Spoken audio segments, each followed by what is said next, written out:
Could you introduce us to the story of the Flower family and what's known as the Witchcraft tomb?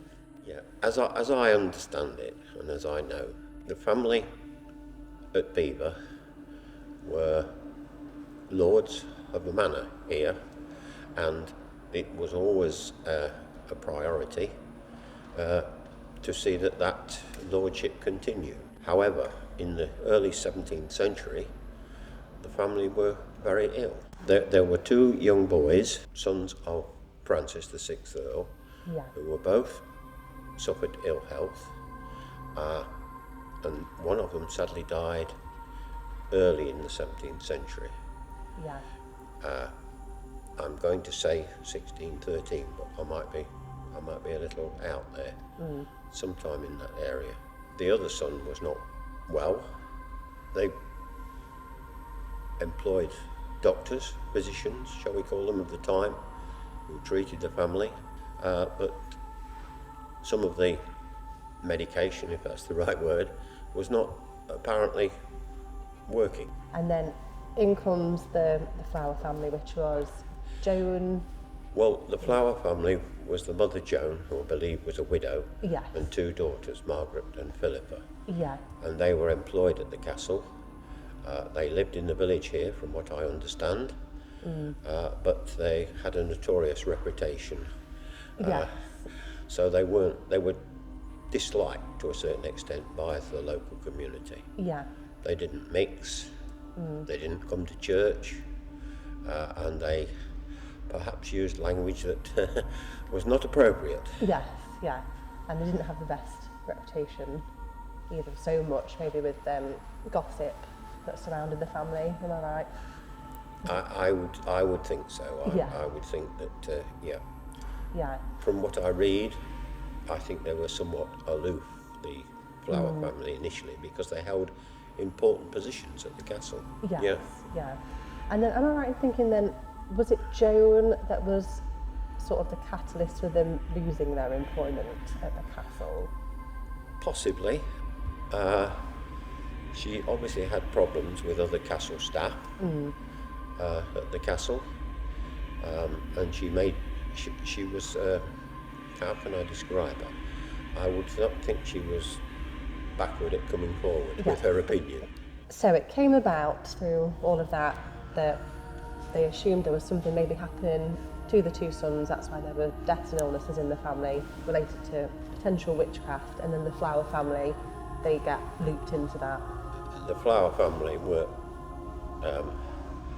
they fitted the bill, and together with rumours that had accumulated about their conduct and their alleged threats against the family at the castle, then it all seemed to fall into place. There was an act passed in 1604 called the Witchcraft Act, which said that anybody who was suspected of witchcraft would have to go through a process of law to try and identify if there was a cause or something, sinister.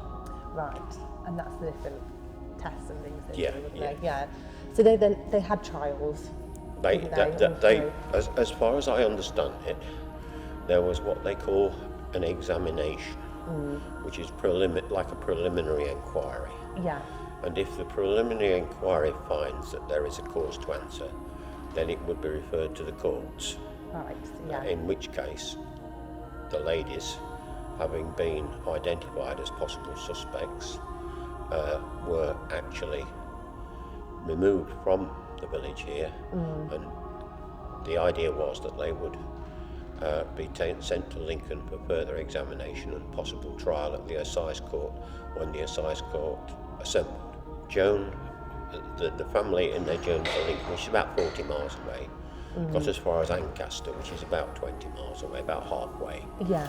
And I should think, I don't know how old Joan Flower was, but she was probably a frail old lady. Yeah. And presumably the journey was not good for her own health. Yeah. She probably had an inclination of what was in store for her when she arrived at Lincoln, and she decided, of her own volition, try and protest her innocence by eating or consuming sacred bread. Yeah. Which was one of the traditional ways of testing people's Your innocence. innocence or guilt. And the idea was that the bread would be blessed, I presume, by a priest to make it sacred, and then if she actually choked on the bread, she couldn't swallow the bread, then there would be something evil within her. Yeah. However, if she did swallow the bread, then on the other hand, they may say that the evil within her has helped her overcome the swallowing of the bread. It was a no-win situation. Yeah. And then sadly, Joan did actually. She died. Allegedly choked on the bread, but she was probably a very frail old lady at the time, and was totally aware of what might be in store for her. And her frailty, she sadly expired. But whether it was the bread or not, we don't know. Yeah, so that's what we believe happened. Yeah. And then the daughters, they were executed. They were continued the journey to Lincoln, where they went before the Justices of the Peace on recommendation of the findings in Lincoln. They were then sent for trial at the next assize court, which happened to be March 1690. Having been found guilty, sadly they were hung from the walls of Lincoln Prison or Lincoln Castle.